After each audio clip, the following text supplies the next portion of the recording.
$250 million years of evolution have produced this, a giant, super efficient reptile.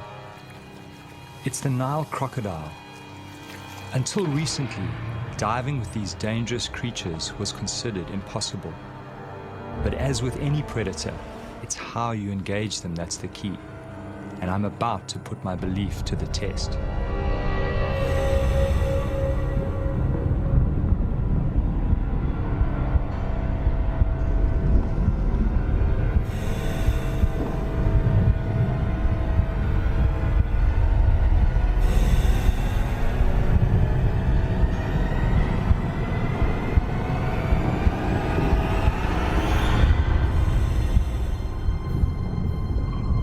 I've decided to take a calculated risk.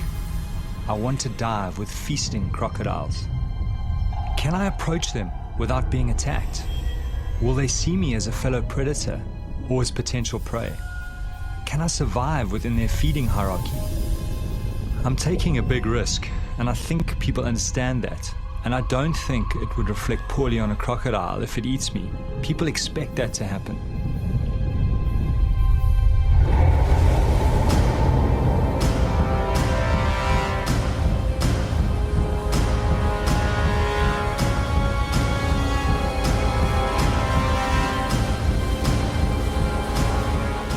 My name is Roger Horrocks. For the last 5 years, I've traveled Botswana's Okavango Delta, finding out more about these prehistoric predators. I've joined them underwater and discovered they are not just simplistic, ruthless killers. They are capable of an unsuspected tolerance. Now I want to test their ultimate acceptance by diving while they are feeding.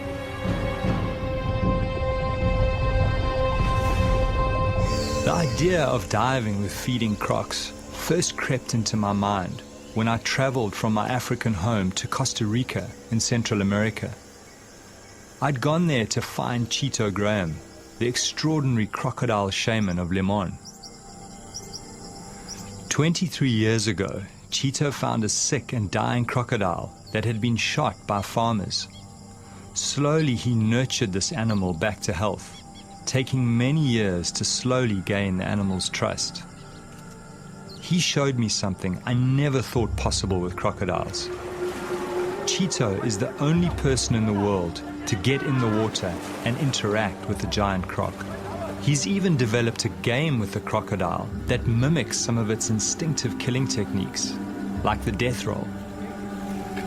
When I saw this level of acceptance by this animal, this unexpected intelligence, I started to think that if I behaved in the right way, I too could have a chance of being accepted in the water.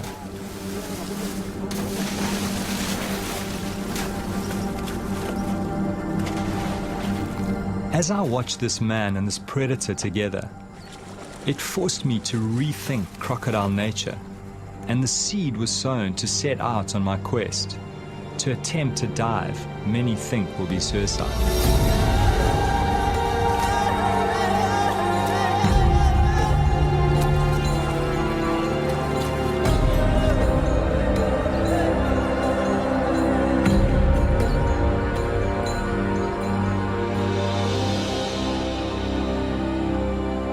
What particularly intrigued me was that somehow the croc can tell the difference between the food Chito gives him and Chito's hands. To come out of this alive, I will need to prepare my mind very carefully.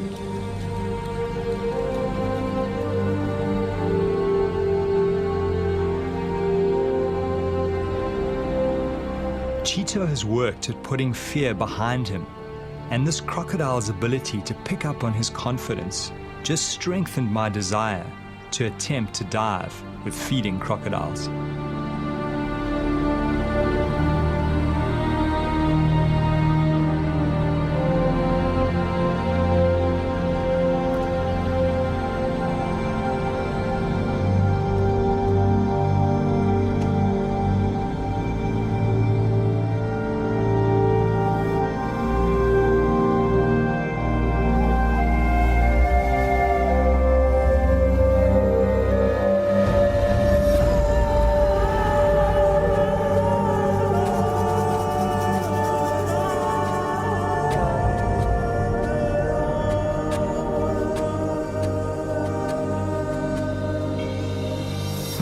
Every winter I return to my old diving ground, the Okavango Delta in southern Africa.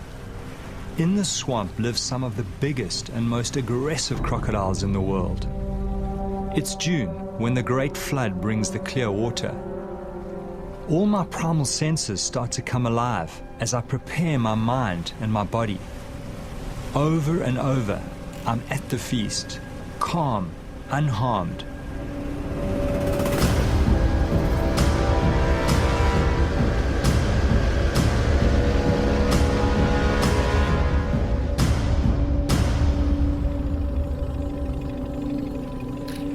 Even though I've worked with these animals for 5 years, I'm still very wary. Some of these beasts have eaten many people and are a huge threat to livestock.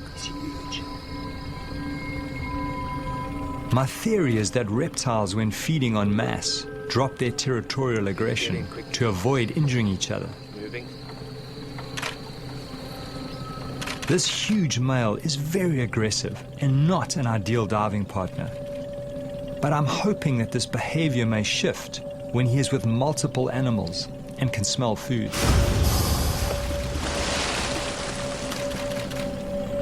To really understand the dynamics and to see the way that these animals interact, you really need to go underwater, because that's really where it's all happening. Certainly up here in the Panhandle.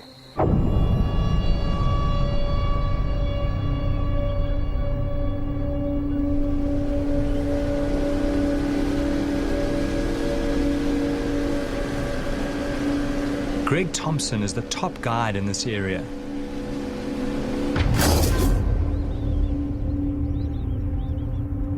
He has grown up with crocodiles, seen several animals and people being taken. I rely on his judgment to keep me alive, but this is new territory. Nobody has tried to dive with feeding crocodiles. How do you think those crocodiles, will respond given that, they probably have to defend that prey against other crocodiles who will pick up the scent? That, I think, is going to be one of the unknowns. To be honest, I'm not 100% certain how they're going to react with something that's threatening their food. Certainly with other predators, they're very, very defensive around their food, around their prey species, something that they've killed. And crocodiles might very well be the same. Certainly a big aggressive male, at this time of the year, if he has got a meal, if he is hungry, I do believe he is going to defend it and be aggressive to anything that comes into that area, something that he thinks might be stealing his food. As human beings, we've just, we've evolved together with crocodiles, and we've evolved as one of their prey species. Human beings tend to settle near water. They need water for drinking, for washing, for all their sort of daily activities. So you're always going to have people close to their environment. He sees people as something that he can eat.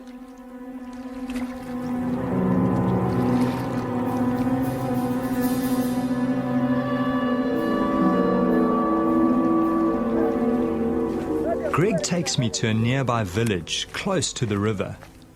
Here, two women, a mother and a daughter, had a terrifying encounter with a crocodile while collecting food and building material for their huts.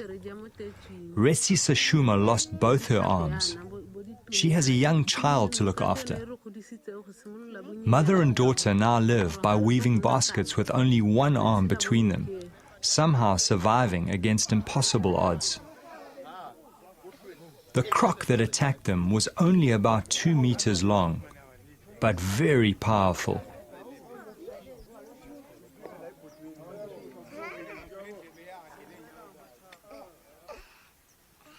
The woman's scars are a constant reminder to the rest of the village of the crocodile threat.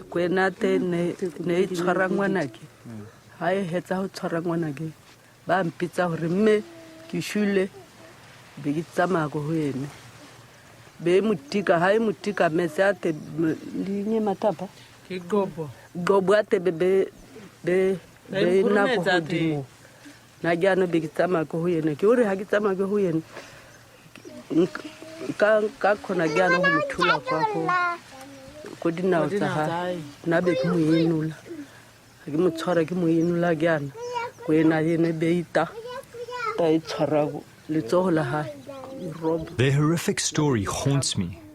Despite their loss, they have no wish to kill the crocodile. Somehow they accept this tragedy as part of living here. I wonder if only certain crocodiles attack people. I know that some crocodiles are more aggressive than others. Their personalities differ quite considerably. But there was only one way to find out. I go in search of the crocodile that attacked the woman.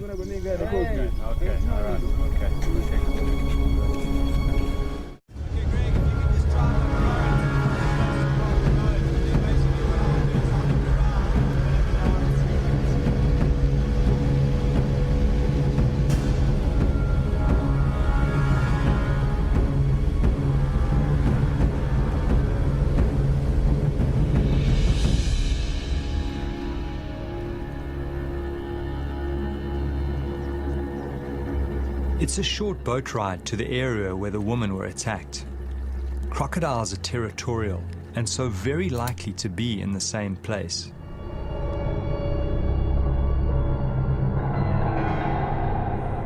As I kit up, I have this strange feeling going in the water with this crocodile. I feel so sorry for the woman, and yet no ill feeling towards this animal, which was just responding to the splashes and noises of its prey. 85 million years of instinct.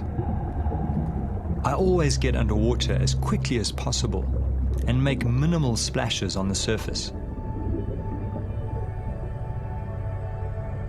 Fish are the main diet of crocodiles. They hunt them by letting them come close and grab them in a flash of speed. They hunt mostly at night in pitch darkness, using a sensory system that picks up vibration. That's why I move very slowly in the water, very deliberately. I need to move like a big crocodile.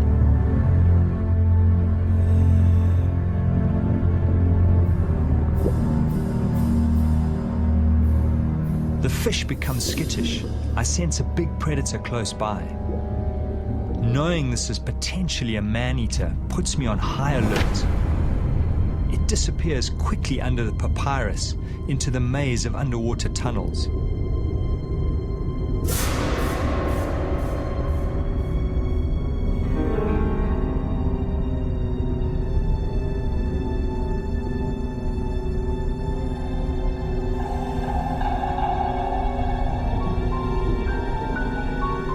I follow cautiously.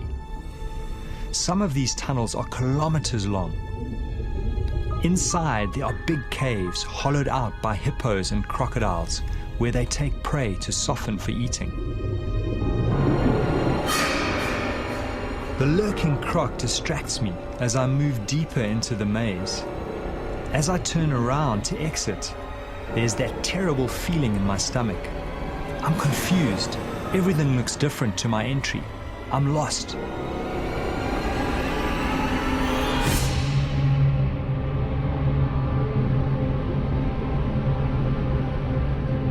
It doesn't help my anxiety to find the remains of one of the crocodile's last meals.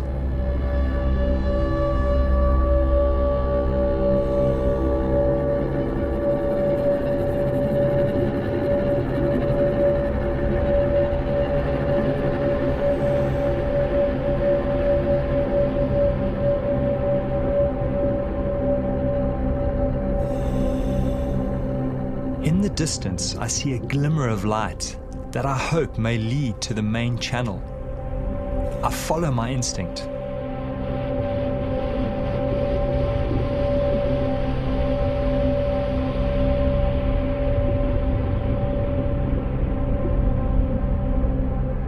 It's a huge relief to be back in the sunlit channels.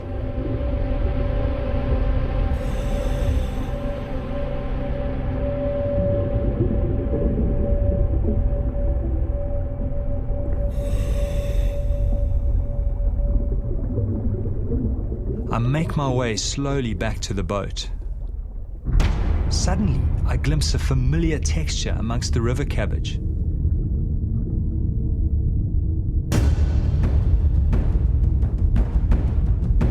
The crocodile has backtracked and exited the maze.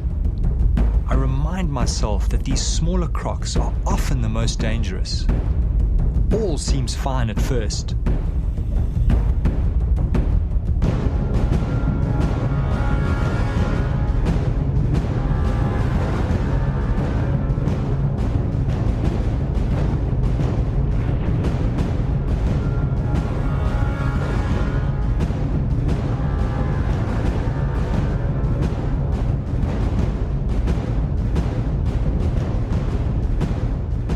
Suddenly the croc turns on me, ready to attack. Then he goes straight for me.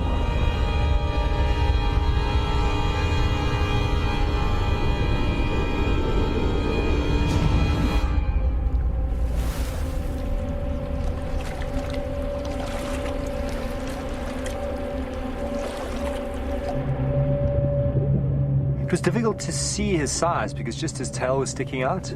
So I got a couple of shots of the tail and then obviously got too close to him. And he suddenly moved out and started sort of slowly swimming down current. So I swam after him and he went faster and faster and faster. And I would say he was about a 9-foot croc, pretty much my size, maybe just a little bit bigger. Beautiful, beautiful markings and beautiful animal. As we tracked down the main channel together, suddenly he got to a point where he actually faced off. He turned around on the bottom, kind of faced me sideways, and then all of a sudden he came kind of straight for me and passed me on the left.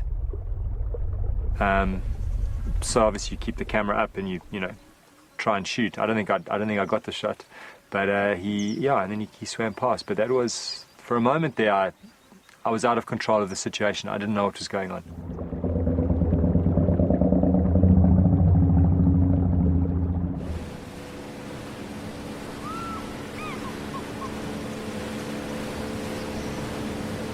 Traveling back past the village, we get word that a cow has been taken by a big crocodile and has been seen dragging it downriver.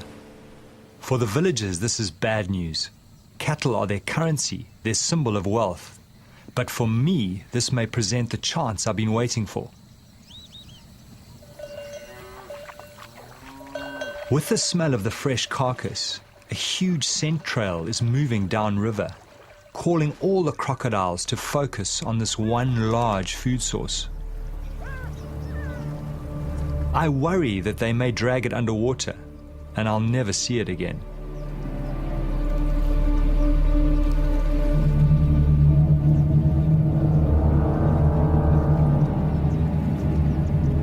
Seeing the animals around the carcass, I start to get a really uneasy feeling building inside me. Greg is cautioning me against getting in the water alone under these circumstances. He thinks these animals might see me as a threat to their food and attack.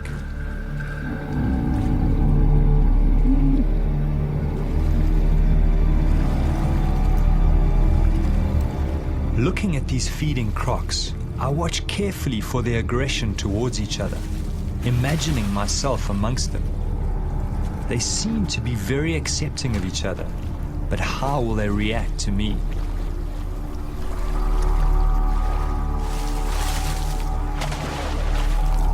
Of course, now this is a whole new situation.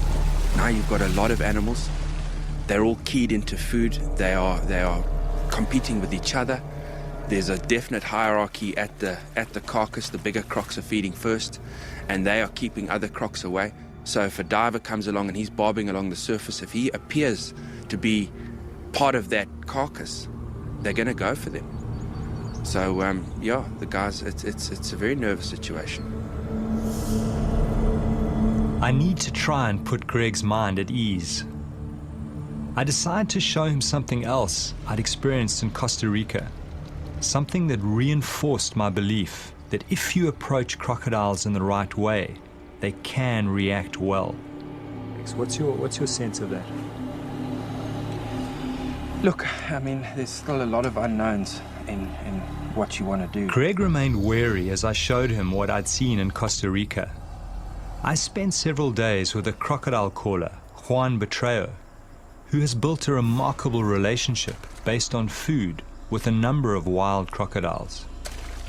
What I found most interesting is that the crocodiles don't go for him, but rather choose the small food morsels that he gives them.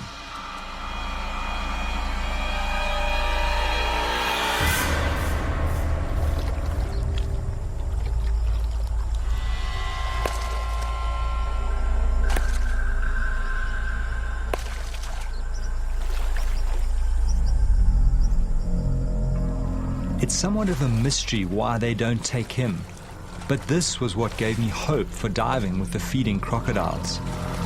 I was counting on them accepting me as another predator at the kill and not attacking.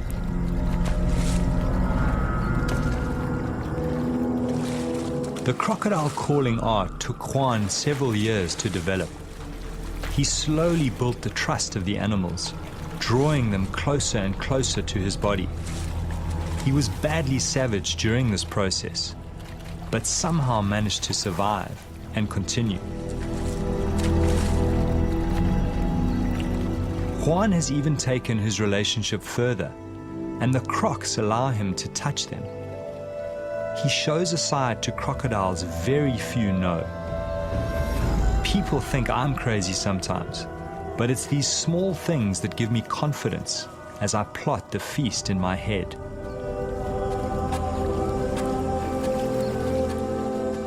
Greg remains skeptical. He feels the situation is quite different, as he knows African crocodiles to be more aggressive than their American cousins. I'm hearing Greg's worries. I'm sensing I need someone in the water to watch my back. There is only one person who comes to mind, an old shark diving buddy. His name is Walter Bernardus, and he's always wanted to dive with crocodiles. It's Walter. Ah, fantastic. Let's get back to us. Walter, can you hear me? How are you doing? Excellent. Listen, we've got a great situation here. These crocs have taken a cow and they've stashed it up one of the side channels, and I think it's going to be an excellent opportunity. I really need you to get up here quickly, and I think bring a medic as well, because I don't know how these crocs are going to behave with food in the water. Okay, great. Listen, Greg will pick you up in mine. Okay. All right, Walter. See you soon. Great. Thanks, Greg. So he's coming. Walter has managed to develop extreme intimacy with giant tiger sharks. He worked out that by touching their sensory organs next to the shark's mouth, a catatonic-like state could be triggered. It was only his deep knowledge of sharks and his fearlessness up close that made this strange and intimate feat possible. I wondered how Walter would react to the crocodiles.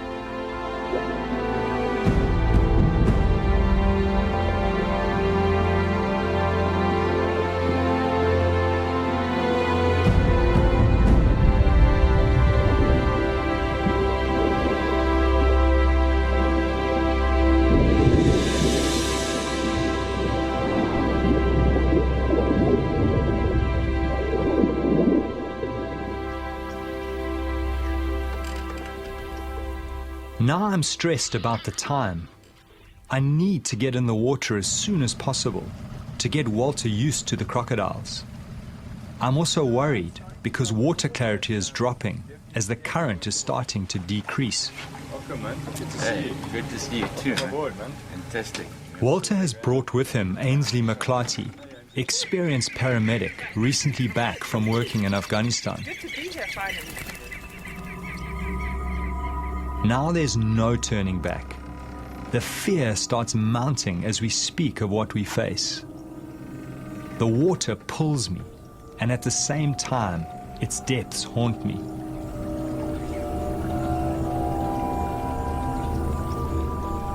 So Walter, how are you feeling? I mean, this is the first time you've been up here in the Delta. What's your sense of all of this? Yeah, well, it's totally new for me. You know, I'm sort of used to the big animals in the sea.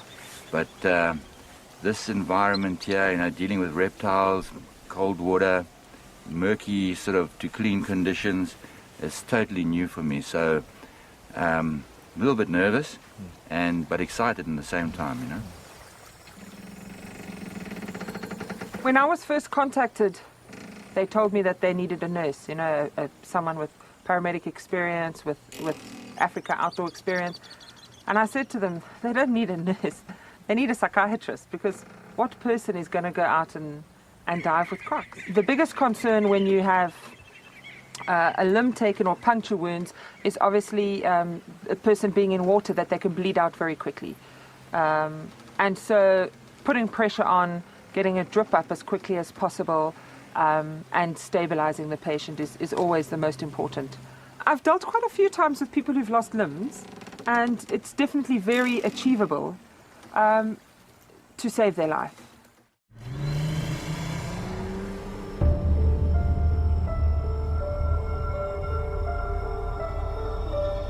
We probably have a 24-hour window to realize our quest. Once the carcass is finished, the crocodiles will disperse. We have to find the carcass and try to dive late this afternoon or tonight, even though it increases the risk factor. This might be our only chance. This is what I love most. This is my world.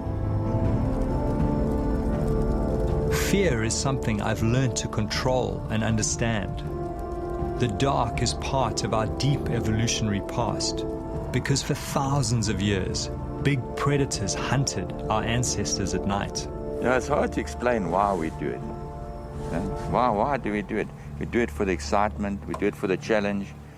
And I realize that what we're doing shatters the perception that people have of these animals.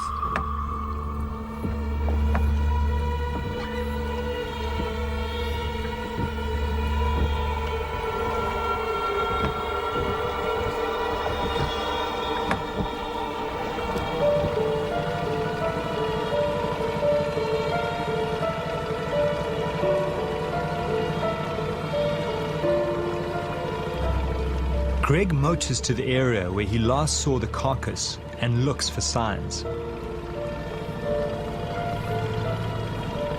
Now the adrenaline is surging through me. The swamp, the reeds, the tiny insects, every sound, all hyper-real. Greg, how many of them are there? Suddenly we spot a large number of glowing eyes and plenty of crocodiles near the surface. Greg is sure the carcass is nearby. The crocs seem not too fearful of the boat at night.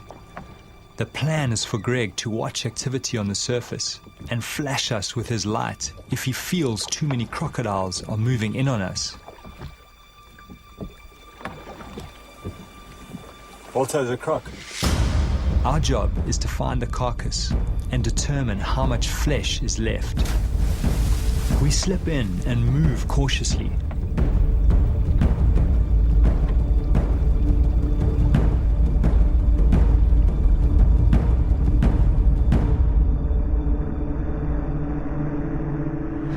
The crocodiles are patrolling the surface. We get underneath them and soon find the carcass jammed under the bank. Walter finds part of a crocodile's tooth broken off in the carcass bone. I was relieved to find some meat still on the carcass. Greg sees a large male approaching us from the boat. He comes to the edge of our light. There is something about this animal that gives Greg a bad feeling. He signals for us to get out. Greg senses that the croc is going to attack. There is enough flesh on the carcass to dive in daylight tomorrow. We get out. No point in pushing our luck in the dark.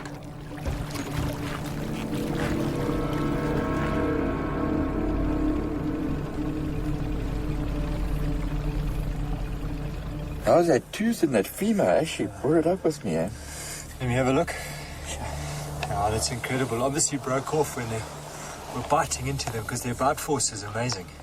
And apparently this ridge on the side is what they use to actually, when they lash out, you know, bash into other animals. Now's a good time to tell me about all that stuff, eh? Yeah, Oh my goodness.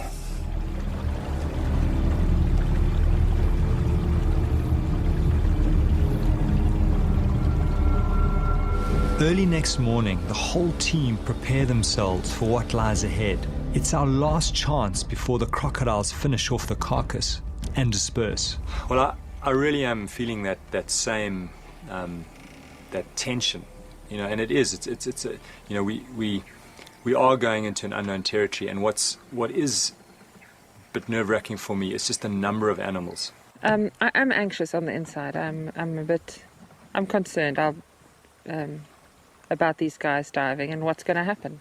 How many crocs are there going to be? How are they going to respond to being interrupted while they're eating? Are they going to be functioning in a pecking order and see the divers as a threat? I mean, who knows?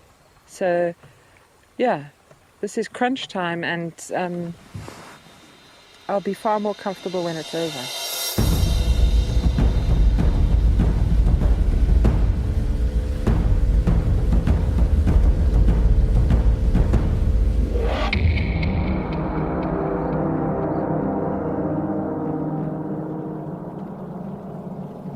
As we approach the area where we saw the carcass in the night, I'm seeing more crocodiles than I've ever seen before. Trying to heat their bodies, they need heat for the energy to feast. This big male has the marks of recent fighting. Not a good sign for us divers. I was hoping that they would be more tolerant to each other with so many animals together.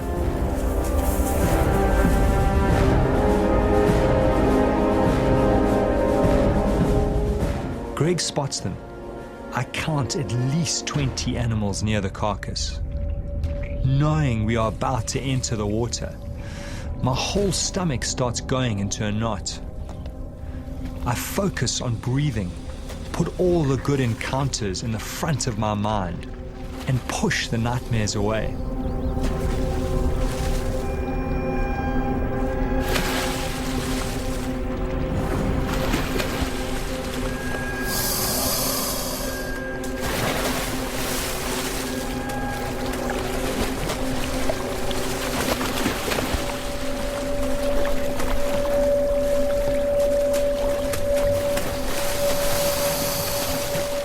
It's incredibly lucky to find it. Often, once that animal bursts and the crocs start feeding on it, they'll take it under the papyrus and hide it. And there it's a perfect situation. It looks like they've pushed it into a little bay. It's in still water, it's sort of wedged up against a tree, and they've started to feed on it. I must say, Walter, I've got that same little butterfly feeling that I had when first time I got in. We're going to have a look, eh? Let's go have a look. And just be aware that the smell of that rotting meat is like a magnet to these animals. They'll be swimming upriver, all coming to investigate the source of that.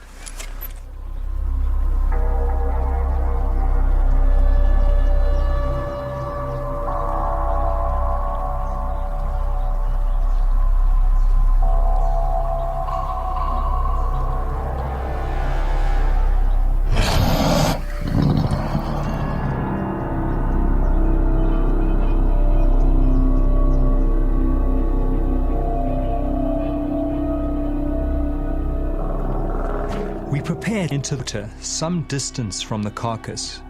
Crocodiles don't like boats in the day. Just be careful, eh? As we enter, I'm startled by a crocodile right under the boat. I control my fear as I try to see where it's gone. The visibility is so bad, I can only see 4 meters, less than the length of some of these crocodiles. To make matters worse, the current is exceptionally strong. Should we abandon the dive? These conditions are frightening. I push my fear aside and move towards the carcass. Crocs seem to be everywhere, following the smell of the meat.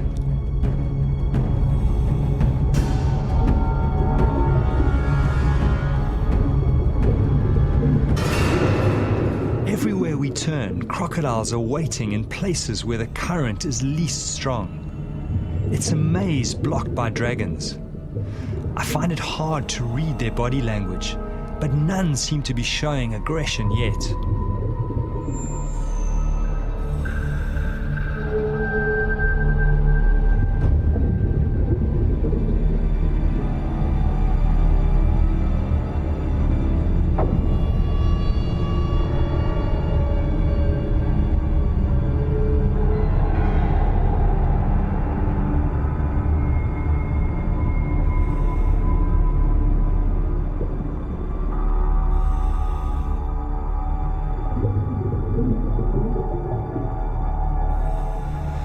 We will have to go around. There are just too many here.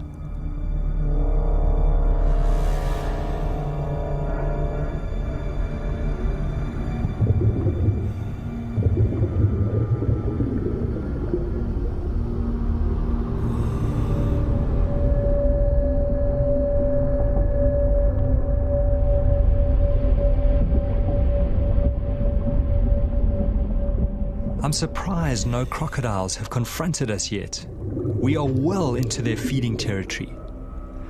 In the gloom, I make out a large pelvic bone ripped from the carcass. Amazingly, no animals challenge us as we approach it. Do they somehow know we pose no threat to their food? Or are they just waiting to attack?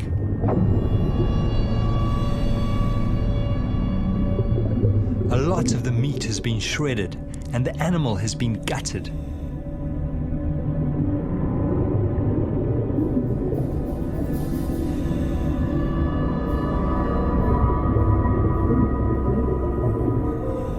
Walter watches my back as I inspect the carcass. There are huge puncture marks on a leg bone.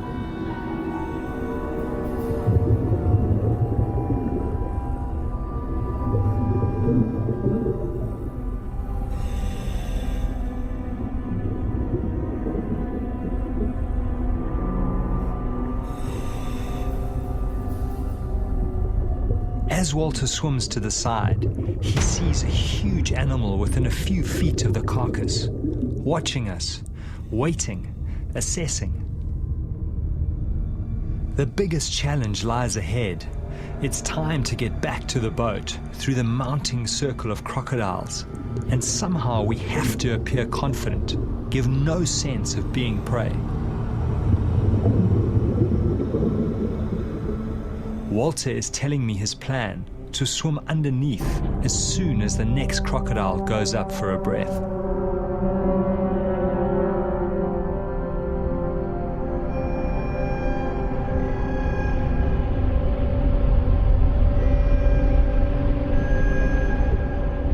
As we take the gap, we bump right into another huge male. Fortunately, he too goes for air.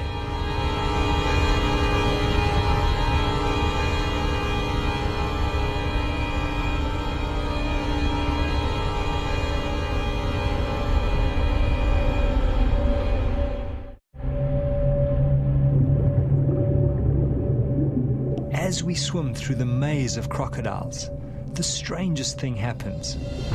We bump right up against another big animal. Unlike the others, he does not move. This animal is completely aware of our presence, but somehow accepting. Walter's unusual sense with big predators kicks in. I watch in awe and fear as Walter gently strokes the dragon's tail.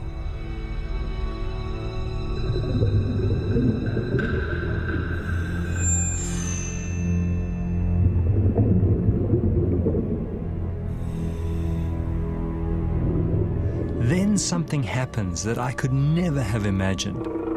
I watch in disbelief as Walter begins to ride the crocodile across the river in the direction of the boat. Even though the crocodile is slowed by Walter's heavy weight, it does not shake him off or attack.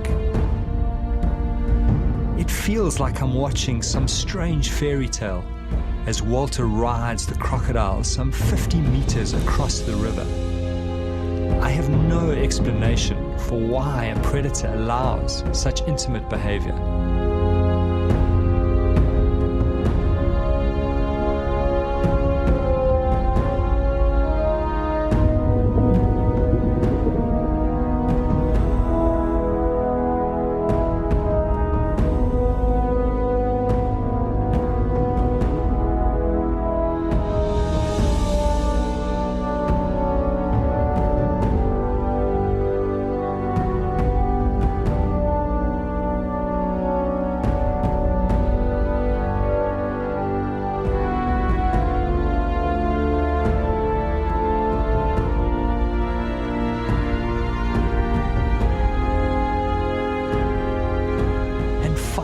it flicks away. Yet again, these animals reveal another side, the mystery side that few people ever get to see. I'm humbled and awed.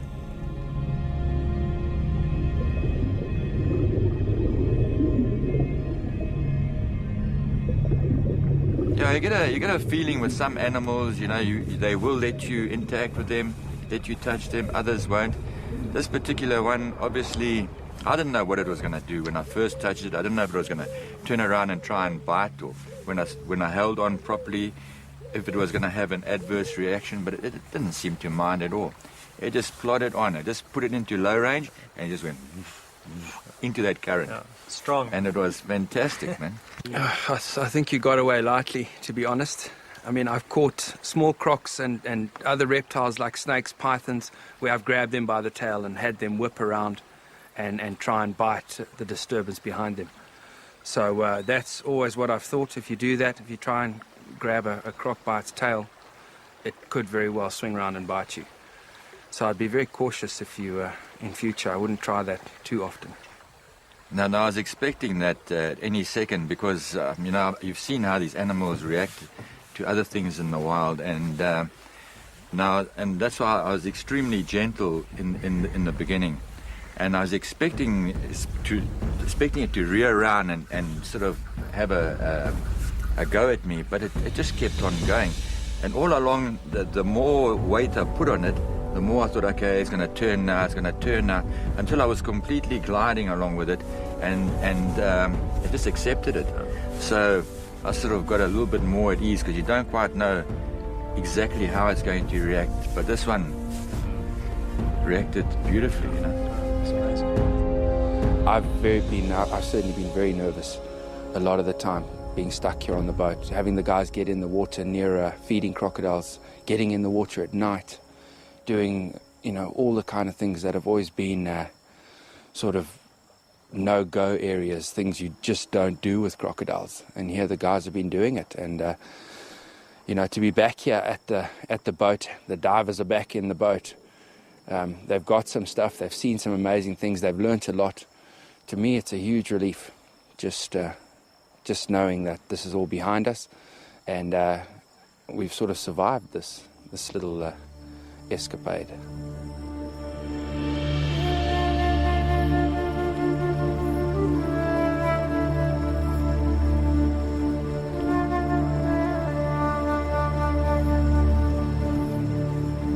You got to accept it that coming out of the experience, you're not going to be the same as you went in. Something shifted, but it's certainly I'm not the same person when I go home in a day's time. Well, I think when we first started diving with these animals, you know, the whole thing was, would they eat us or not? And having kind of broken through that barrier, as it were, that's just broadened my whole perception of how intelligent these animals actually are.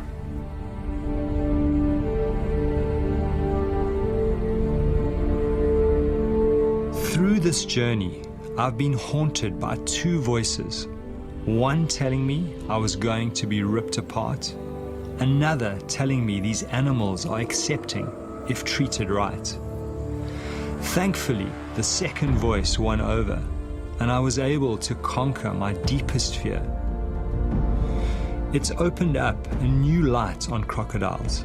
It's brought me closer to them as a species. For me, these special moments when man and dragon come together, that's when I'm most alive.